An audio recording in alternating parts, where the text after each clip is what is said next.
Here's why buying a home is financially really good for your future. So this comparison is going to show us how buying a home is more cost effective financially for your future than renting a home. Now there's definitely some different scenarios where renting is better than buying. Usually what that entails is if you're moving to a new town, you don't know or exactly where you want to live or something like that, where you're going to be just living there for like a year or so.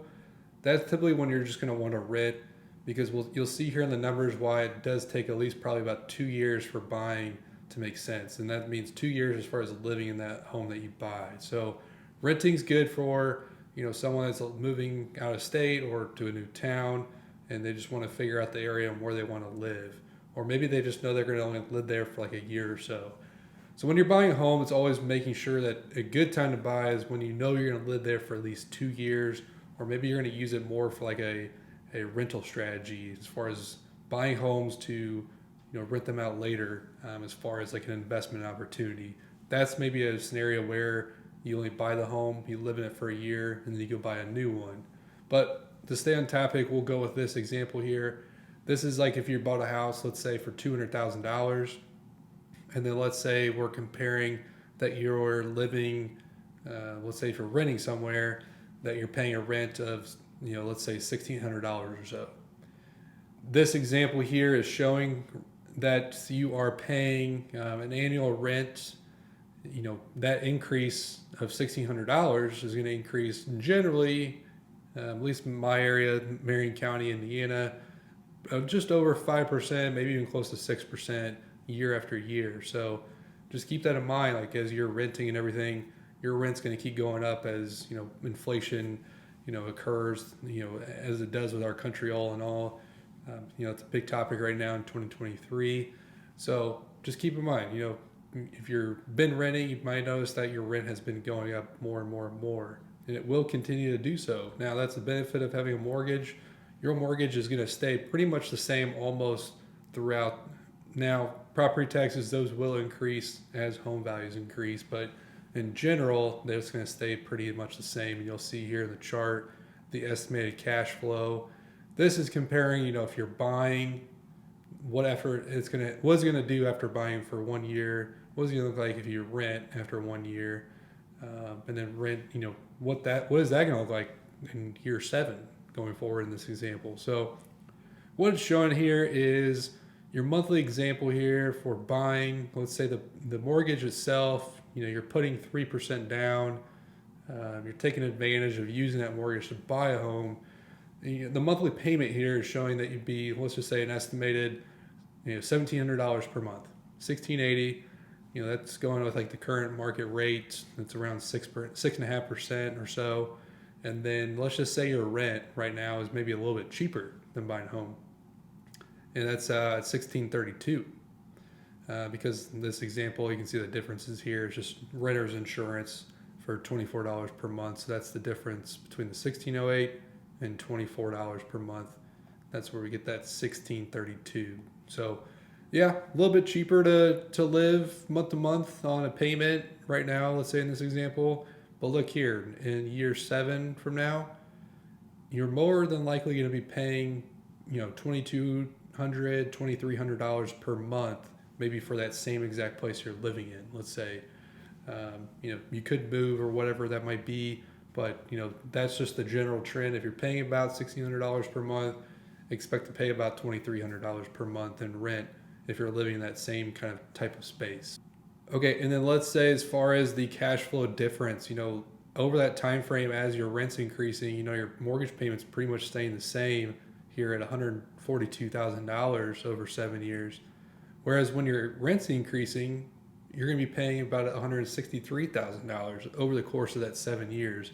And that's where you can see on the graph here how that definitely increases over time. You can see the purple one, that is your rent in this example. Whereas you can see the mortgage payment, that's pretty much going to stay the same. You can see these numbers kind of increase just slightly over time. That's taking into factor property taxes and maybe a little bit of an insurance increase. What also these other numbers mean is that you can see here, I'm going to scroll down, the green banners and the numbers inside of that, that is showing the same example what it is going to look like within 7 years, as far as what the benefit is with buying a home. Now, mortgage stays pretty much the same versus rent. That's going to be going up. Also, the other thing is that when you're buying a home and you're paying a mortgage, you're paying down the balance on that mortgage that you're getting. And so as you pay that mortgage down, that means you're gaining equity into the home, as they call it. You're also gaining equity for just owning the home, as appreciation and inflation takes advantage here. Is when there's inflation, your home's going to most likely appreciate typically over time. And that's the safety net as far as keeping the same monthly payment on a mortgage, and your home value is going to be increasing with inflation. The cost of just living going forward as you live on through your future. So what that means is that in 7 years, let's say in owning a home instead of renting, right here, this is what you'd estimate to be making if you sold that home in 7 years. $76,000 you can make on living in a home. Now, when you rent, that is where you're paying for the rent, you're paying for the person that owns that property, you're paying for their mortgage. So you might as well get a mortgage, gain equity, and make some money for the future on a home, because that's the biggest thing as far as generational wealth for the future is people own real estate. And even if you can't afford to buy like other real estate properties or things like that big investors do, that's totally fine. But if you can just live in your own, like have a place under your own roof, that is the best thing that will be for you in the future as far as an investment goes. And you're living there. So that's why it's such a great thing to buy a home. You are going to be responsible for paying for like things that go wrong. So like that's your only downside with renting. But think about that. You are making $76,000 with a mortgage. And when you turn around and sell that in 7 years, you're making roughly $76,000, even after paying to all the costs to sell it. That's what that says here. Real estate commissions, you're paying the realtors to sell your house. That's about 6%. It's just such a great thing as far as people to buy a home versus renting.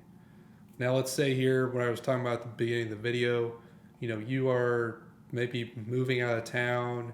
You're trying to figure out where you want to live. You don't exactly know. You want to make sure when you buy a home that you're going to be at least living there for 2 years, because you can see here, if you bought a home and you lived there for 12 months, you're probably going to end up losing some money. Now, that's not necessarily meaning that it's better than renting or worse than renting, because you're losing, let's say in this example, about $7,600.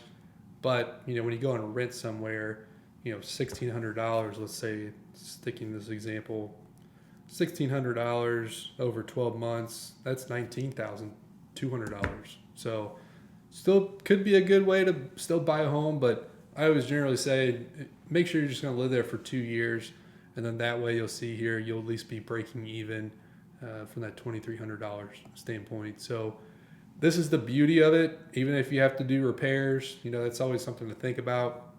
Is when you buy a home, you'll do like an inspection and whatnot.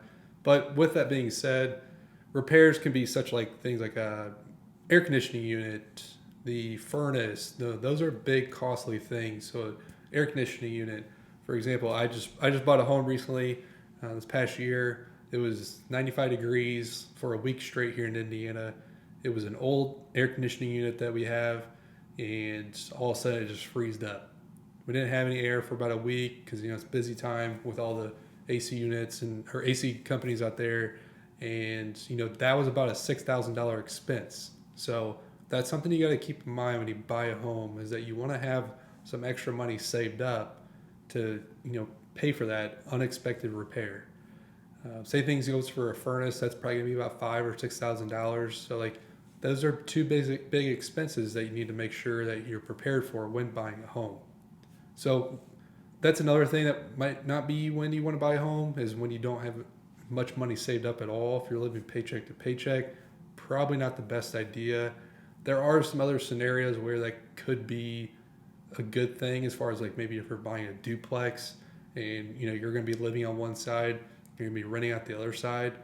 That can be a very cost effective way of bringing down your out of pocket expense per month and just gaining on that all that equity that you're making. That's a very good strategy where people buy duplexes, and that's where you're under one house. There's a wall that segregates from you and your neighbor, kind of like an apartment, but you own that other side and you can rent that out. And that will help cover your mortgage. And there's some circumstances where that covers all of your mortgage. So that's a great cost effective way. People even do that where they go and buy a duplex. They live on one side, they rent it out, they live there for a year, then they go and buy another property for little down, and they go buy another duplex, they live in it, rent that out, keep the other one, and rent out both sides. So that's like kind of like a hack that people use to be able to put like a low down payment down, let's say like 5%, live in it, live on one side, rent it out, live there for a year, go buy another duplex for 5%, rent it out, rent the other one that they first lived in, and so on. And so that's how people, if you don't have maybe kids or a family and you're just on your own, or maybe you and your significant other don't mind moving every year, that is something that you can really do well as far as gaining stuff like this, where you can gain that appreciation, you can gain that equity, and that will just set you off for the future for a long time ahead. If you want me to run a comparison for you, let me know. I can change the numbers on here depending on your situation. If you're ever interested in getting in contact with me about helping you with a mortgage, I'd be happy to do so.